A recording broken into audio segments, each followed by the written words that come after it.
Again,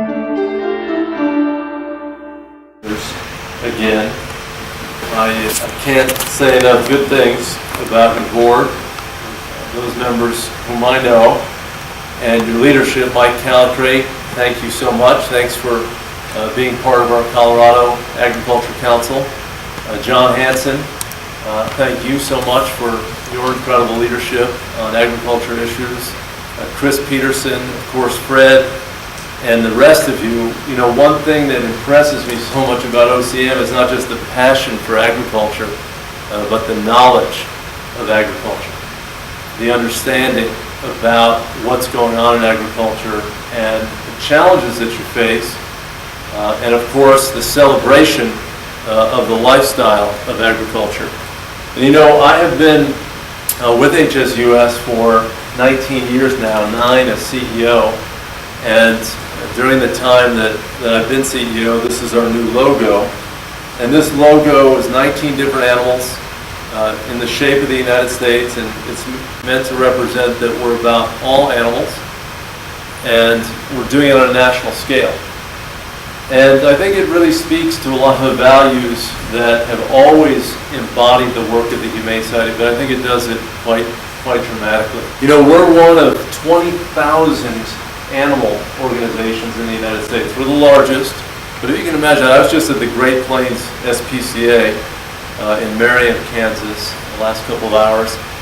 That group and the other satellite facilities it has touch 30,000 animals a year. 30,000. When you think of so many of these groups having this kind of touch with animals and the people who care about them, you see that these ideas about caring for animals are not some far-out notion.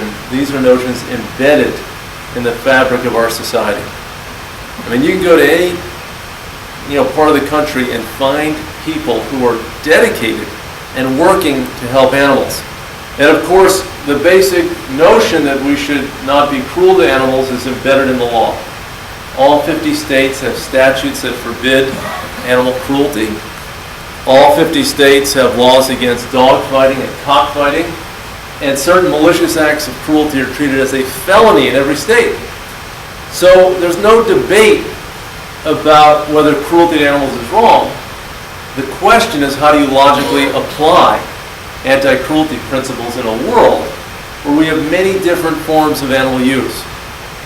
And that's really the challenge that we work on, and it's also one of the great and important motivators for me to be here with you, because we are interested in working with agriculture. We recognize that people need to eat. People are going to continue to consume animal products, and we want to make sure that that agriculture is conducted in a way that honors the human-animal bond, that it's infused with respect. And you know, what we have seen, we haven't really had, until the last 10 years or so, a lot of successes in the agriculture realm in terms of changing policy.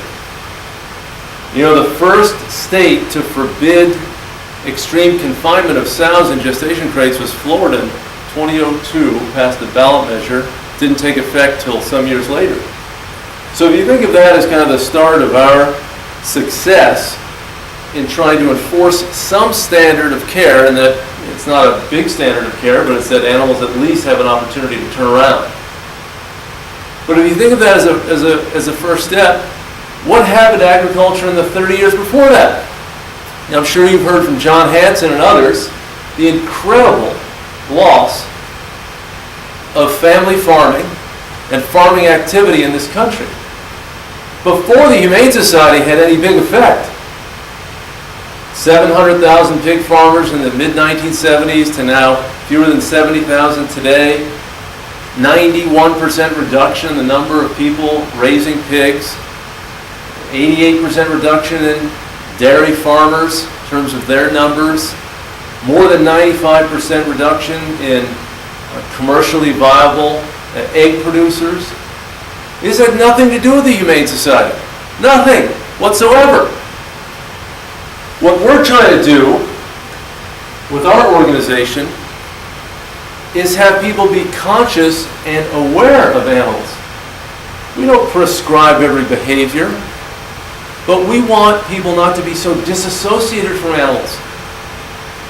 And one of the greatest examples of a disassociation is industrialized agriculture, where you have a handful of people controlling massive numbers of animals. You know, there's a caricature of the Humane Society that's out there within agriculture. It says, we want to end animal agriculture. I will tell you right here today, and I'll say it 1,000 times all over the country, we don't want fewer farmers. We don't want no farmers. We want more farmers. More farmers means more connection to the animals. It means that there are more custodians, more stewards, more people who know about farming. You know, I've been to some large industrialized operations. I'm not sure that people know much about farming. They know about feeding systems, and they know about trucking waste, and they know about, buying grains.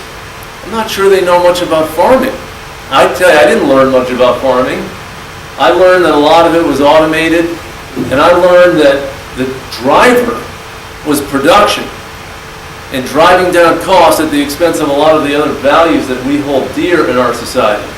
Not just opposition to cruelty, but concern about the land, concern about public health, and concern about rural communities.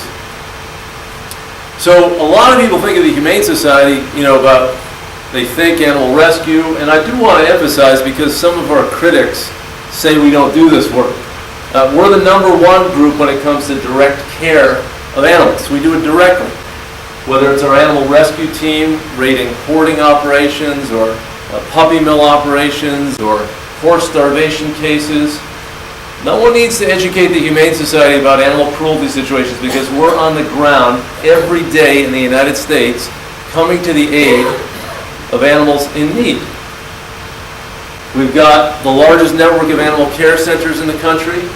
We do international work, and of course, every time I see our international work in progress, like our street dog programs in Bhutan or Bangladesh or the Philippines, I'm reminded it's not just about humane treatment of animals. It's also about public health. There are 10 to 25,000 people who die from rabies every year in India because they don't have the capacity to deal with the street dog population. We vaccinate animals, we sterilize them. We're not just helping animals, we're helping people. And we've got a wildlife response unit, we've got a lot of other programs, and here are some of the numbers on just some of the hands-on programs that we do. But we can't rescue our way out of the problems for animals in this society. I will never submit to the idea that we should just be rescuing animals. Someone's got to focus on the big picture and focus on the root causes of cruelty in this society. Going at the dog fighting rings, going at the puppy mill problems, attacking many different elements of industries that are disassociated from animals, who think of animals just as things and not as living beings that we've got a responsibility to care for. So about farm animals, as I said, I've been CEO since 2004, and one of the things that I did right when I started it is that we've got to make farm animals a priority. This is the largest category of animals in use in society. And unfortunately, a lot of people who are controlling their fate aren't very connected to them emotionally. They're connected to them just with a profit motivation and are not being proper custodians. And this notion, some people thought, well, Wayne, you're crazy, the public's not going to be concerned about the welfare of farm animals. And I knew that was wrong. And here's a report done by Oklahoma State University for the Farm Bureau. A number of folks who work at the Department of Agricultural Economics there at OSU, national survey, and it revealed that 95% of people believe farm animals should be well cared for. I mean, no surprise to you. 81% believe farm animals have roughly the same ability to feel pain and discomfort as humans. 68% say government should take an active role in promoting farm animal welfare. and 75% would vote for a law in their state requiring farmers to treat their animals better. Again, presuming that they weren't treating them well enough to begin with. So this wasn't a surprise to me. Opposition to animal cruelty doesn't just apply to one small group of animals, it's a broad, universal value. In a society where you have 171 million dogs and cats in people's homes and 350 million pets overall, more pets than people in our homes, and with laws dating back to the 1830s forbidding cruelty to animals, is this any surprise that people are concerned about the welfare of animals in agriculture? No, it shouldn't be a surprise to anyone. What should be a surprise is that it got so bad, and that it became so industrialized, and we've had all of these other collateral effects that have been so detrimental to agriculture. This was a survey done for a food industry publication that looked at the wide range of issues that the public was concerned about, not just in agriculture, I mean overall in society. Animal welfare was near the top, higher than so many other issues. So for those people who are in denial in this country, who say, oh, forget about animal welfare, forget about caring for farm animals, you're way out of the mainstream. These are mainstream sensibilities. And the issue is not to bury your head in the sand and to try to demonize the Humane Society. The response is, how can we move forward to balance economics and the livelihood of individuals involved in agriculture, and also honor these other important values in our society, including animal welfare. But there's a big gap between what people believe that animals should be well cared for and what's happening in the world.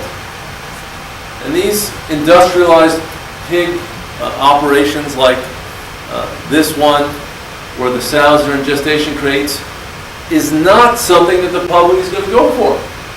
I can tell you, NPPC and other groups are fighting us. They are doomed to lose this fight. Not because we're so great, but because they're defending something so at odds with the emotional instincts of the people of this country. That's not proper animal care. That's not the way that people expect agriculture to conduct its operations. And you know, obviously in this crowd, there's not a lot of sympathy for a lot of these major food retailers who have been kind of supporting this industrialized system, buying the products. But when they start to crack and they realize that something's wrong, you know that these notions have become embedded in our society. And just within the last 18 months, these companies and so many others have said they're going to be developing new procurement policies to reflect at least some minimum sensibility when it comes to animal welfare. And this is about pork. No sows in crates, and these companies are going to phase in purchasing pork. Now we are working with so many food retailers. I'm so excited. Just a couple weeks ago we announced Live Nation, which sells tickets. They acquired Ticketron. They're a huge concert promoter, sell tickets. They've got 1,200 venues, 1,200 concert venues. They announced an agreement with us that they're going to buy food from real farmers who are doing things the right way. Animal products and other agricultural products, 1,200 venues. So with one agreement, 1,200 different venues are now going to get a flow of food products that come from farmers who are real farmers and who are not exhibiting this industrialized, disassociated view of animals. Think about the power of this. Are we the enemy of farmers when we're creating markets for that many farmers who are really farming? No, we are not the enemy. We are an ally. And Fred, we're going to continue to be an ally. And John, we're going to continue to be an ally to try to remind consumers that their choices matter, that their choices have consequences in the world for people who are involved in agricultural production, that not everyone's the same when it comes to agricultural production, that these values, not just animal cruelty, but those other values that I enumerated, including protecting rural communities, mean something in this world. and that having more farmers on the land is a better outcome for our society. It's not just strict dollars and cents. It's about what made this country what it is and what it will continue to be if people are connected to the land and making responsible decisions. And these battery cages, they're on the way out, and they're better systems that reflect a sensibility about animals. You know, it's not just an emotional issue, it's not just a feeling or a sentiment. The science is clear on so many of these things. You know, when you do right by animals, you have better outcomes. Of course, in terms of productivity, but also in terms of animal welfare. I mean, these methods of barren battery cages and gestation crates and confinement crates for veal, those are on the way out. They have to be on the way out because the public won't accept them. So stop digging in, I say, to the NPPC and to the UEP or others. UEP is getting the message on the barren battery cages. You need to realize that it's not just your little domain. You're producing food for real people who have values. You've got to be attuned to those values. Here's a policy statement dating back to 2009. The HSUS pursues the reduction of animal suffering, the raising, housing, care, transportation, and slaughter of animals raised or caught for food. Furthermore, we seek to ensure that animal production systems are humane, sustainable, and environmentally sensitive. The HSUS supports those farmers and ranchers who give proper care to their animals. So again, HSUS supports those farmers and ranchers who give proper care to their animals, act in accordance with the basic ethic of compassionate sentient creatures under their control, and practice and promote humane, sustainable, and environmentally sustainable agriculture. You know, when Joe Maxwell joined our staff, you know, it's been so fun for me to see his impact within our organization. Because we had a lot of folks who didn't have Joe's background and his experience in agriculture. And I've seen so many of our state directors, like Amanda Good here, who is our Missouri state director, and Mitch Grinstead, who is our Kansas state director, and so many folks all over the country get so excited about Joe's vision for agriculture. So I can assure you, it's not just Joe who's espousing these views. These views have permeated our organization. And if you stand for sustainable agriculture, if you stand for family farming, if you stand for conscious farming, we're with you. If you stand for this model of treating animals like things and confine them in cages or engage in other behaviors that don't reflect respect for the animals and proper stewardship, then we won't be on your Christmas list and you won't be on ours, and that's fine. We're an advocacy organization. You know, we have an orientation in the world. We want to make things better for animals. We want to reduce animal suffering. And we think that Americans are going to continue to eat animal products. Maybe not at the level that we are. Maybe that's not such a bad thing. You know, who says that the current rate of production is the perfect one? You know, what has gotten us is a loss in agriculture in this country. Maybe if people are eating a little bit less meat, they're going to value it a little bit more. And they're going to support the farmers who are producing it in a way that's responsible and sensitive. And you know, I'm on the board of the Global Animal Partnership, which really has been associated with Whole Foods, but it's designed to give consumers information in the marketplace for them to make judgments about animals who are more humanely raised. The more information that there is out there for the consumer, the better, which is why we support COOL.